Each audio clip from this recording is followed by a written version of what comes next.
मतदान। जिम्मेदार यहाँ हर नागरिक की यही तो है पहचान। अपने विवेक से उसे ही चुनोगे जिसमें ना हो कोई खोट, तभी तो बढ़ेगा ये देवास हमारा बिना कोई रोक टोक। जब निकलोगे और दोगे अपना वोट, जब निकलोगे और दोगे अपना वोट, जब निकलोगे और दोगे अपना वोट, जब निकलोगे और दोगे अपना वोट।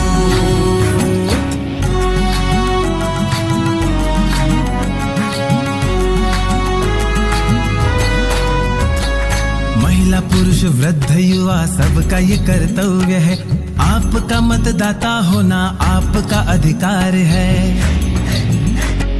महिला पुरुष वृद्ध युवा सबका ये कर्तव्य है, आपका मतदाता होना आपका अधिकार है। योग्य हो सरकार हमारी यही हमारी सोच, योग्य हो सरकार हमारी यही हमारी सोच।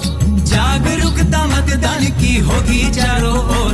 जब निकलोगे और दोगे अपना वोट, जब निकलोगे और दोगे अपना वोट, जब निकलोगे और दोगे अपना वोट, जब निकलोगे और दोगे अपना वोट, जब निकलोगे और दोगे अपना वोट, जब निकलोगे और दोगे अपना वोट।